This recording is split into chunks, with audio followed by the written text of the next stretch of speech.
The Atlantic wall has been penetrated. There, after the first assault, the Allies clung precariously to a few beaches. But now they have a solid foothold on Fortress Europa.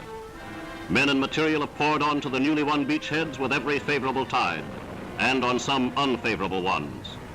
The Allied command has announced that the Battle of the Beaches is complete. The tremendous offensive was bitterly contested. The Nazis knew that each passing hour diminished their chances of throwing the Allies back into the sea. But the American, British, and Canadian troops pressed forward firmly onto the soil of France and made contact with the French people. This was no pushover, driving the Germans back. Some of our troops dropped within yards of the water's edge. There were two enemies, the Germans and the heavy seas.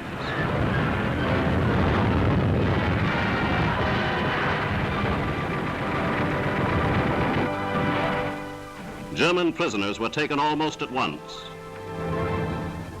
American and British aircraft supported the shock troops magnificently, preventing the Germans from marshalling reinforcements. American marauders plastered peaceful-looking forests, the hiding places of Nazi tank formations and vicious dumps of high explosive.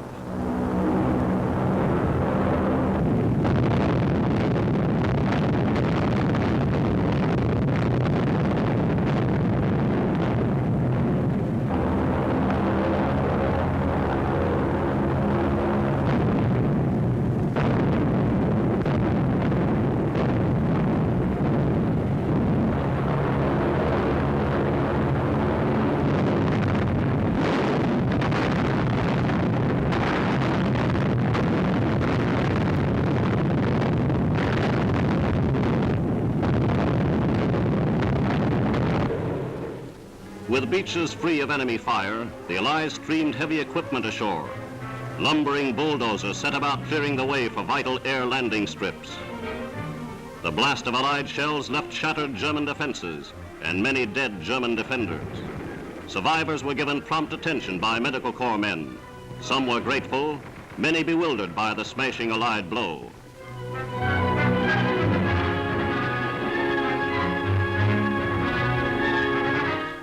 Doughboys and Tommies pushed forward yard by yard into the villages and small towns.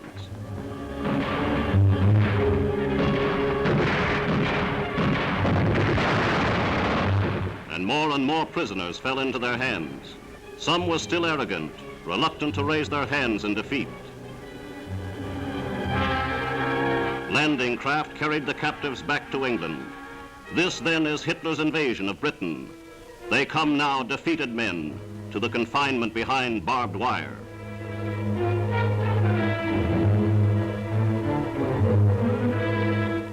The United Nations onslaught is smashing ahead on many fronts. Here in Rome, American General Clark, commanding the Allied victors, watched his men march into the city. The Allies were able to view the work of their mighty air support. Some of these rail yards were bombed months ago, but repairs for the Germans were out of the question.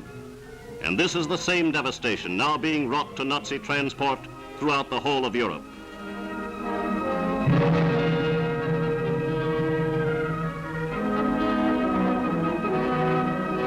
In their triumphal entry into the Eternal City, United Nations troops moved past great monuments of antiquity. The long history of the ancient city has seen few more joyous events. The liberators were acclaimed with ecstatic fervor. Rome is the first great capital to be freed from the enemy.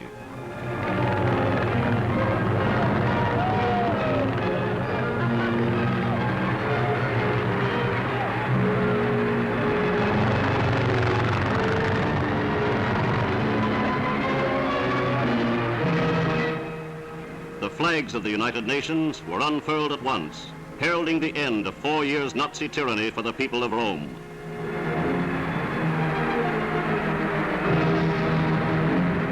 And here is the balcony of Piazza Venezia, where Mussolini once harangued his people.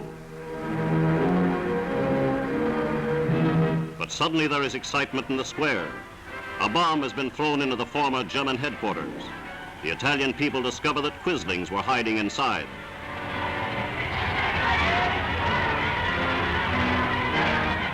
and soon they smashed their way in.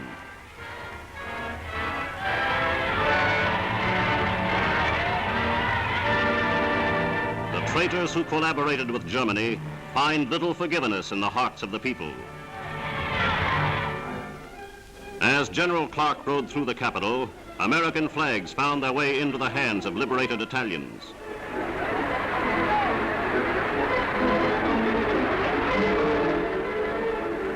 General Join, brilliant commander of the victorious French armies, went up to the familiar balcony with the American commander. Then the drama shifted to St. Peter's. His Holiness the Pope was about to speak, and nearly 500,000 packed the historic square.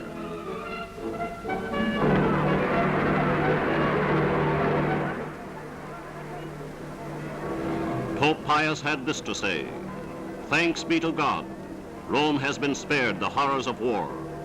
We should show our gratitude by good works and charity, and cease from hatred and rancor." Ieri ancora trepidante per la vita dei tuoi figli e delle sue figlie, per la sorte di incomparabili tesori di religione e di cultura, con dinanzi agli occhi lo spettro terrificante della guerra e di inimmaginabili distruzioni. Guarda oggi con nuova speranza e con rinnovata fiducia alla sua salvezza.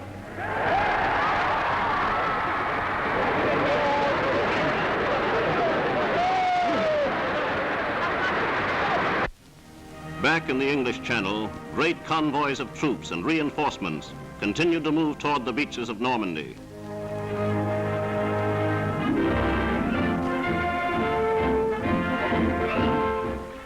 The beachhead already had expanded to 50 miles, and they put ashore the complete equipment of a highly mechanized army.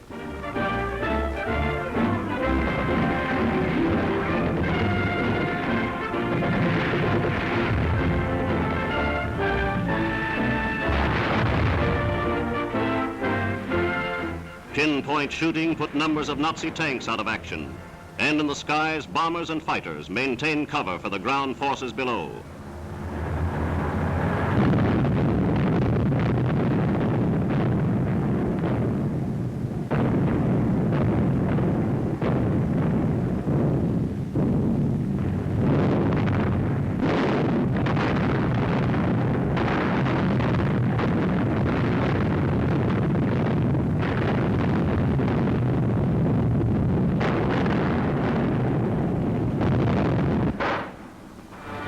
The Allied troops are received as long-awaited friends.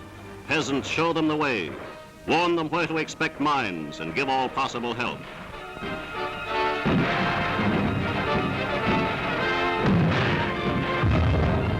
The Allies have found firm resistance and are prepared for even stronger contests.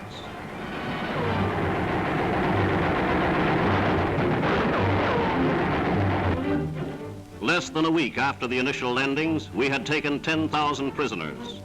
There is much hard fighting ahead, but the Germans are now faced with a three-front war: in the northern reaches of Russia, in the mountains of Italy, and here against this most tremendous military operation in history.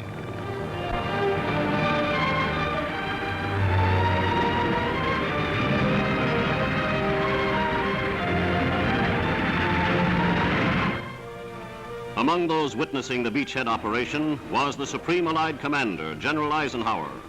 Here he meets with Admiral Ramsey, Chief of Naval Operations, and with Britain's great soldier, General Montgomery. The Supreme Commander is on hand to learn firsthand how the offensive is going. What he learned was good indeed. The meeting of these brilliant leaders symbolizes the unity of the United Nations forces they represent. The conference over, the British leader returns to his Normandy headquarters to get on with the business at hand.